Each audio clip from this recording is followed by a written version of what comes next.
Magandang oras mga kart lover, mga kababayan. Merong magandang balita dito, video courtesy ng ANC Digital Channel. Ang magandang balita ay ang pagsuli ng may-ari ng Sims Construction na dawit sa anomalya ng flood control. Sinuli niya ay 15 million pesos sa kaban ng bayan. Sinuli niya.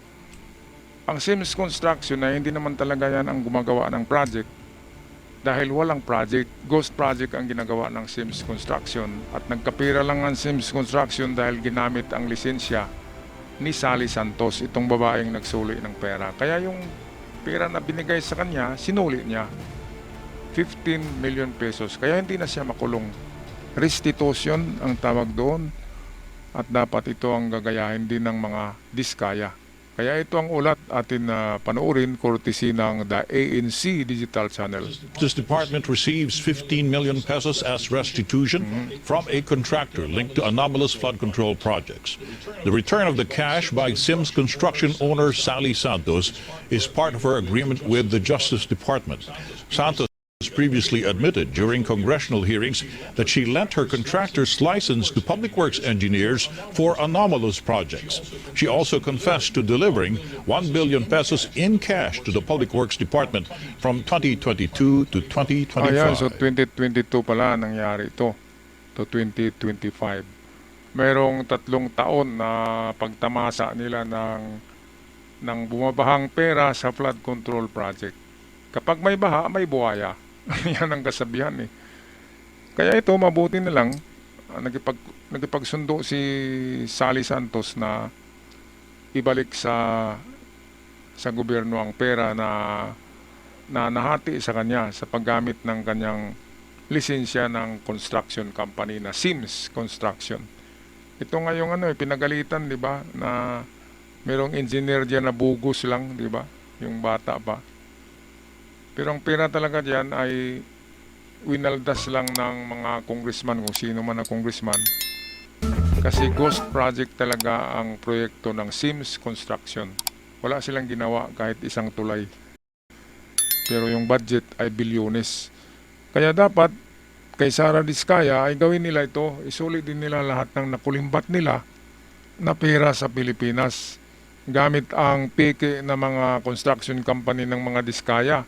Dalawa lang yung totoo doon eh. Yung Timothy Construction at yung St. Bernard. Pero yung 7, mga bogus lang yun na mga company para kunwari magbiding-bidding.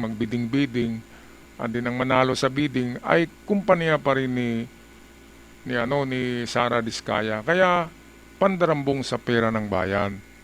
Malversation of public funds, not bailable. Kaya kulong tong mga Diskaya. Okay, balik tayo sa balita.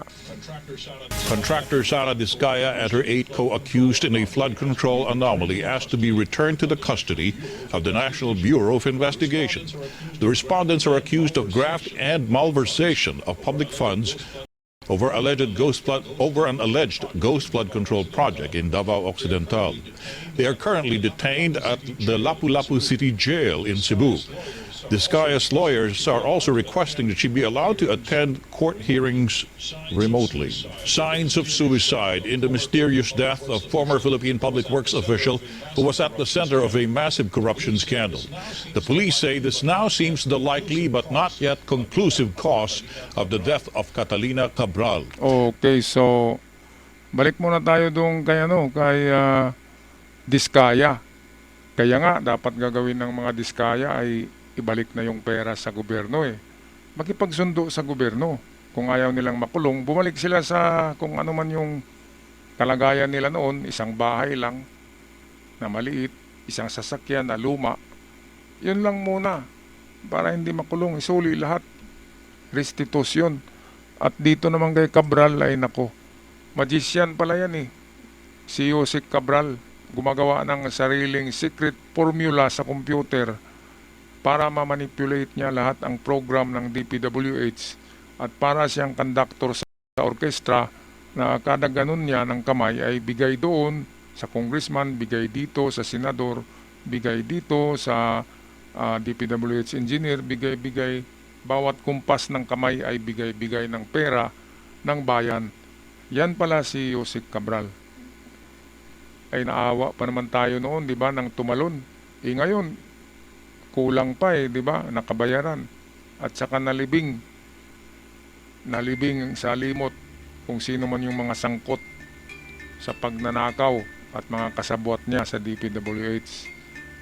Tumatawa yung mga congressman, yung mga kontraktor, senador na involved doon, ay sabi nila, wala na, quits na yung kaso, wala nang wala nang mag sa kanila Ay naku mga kabayan, no?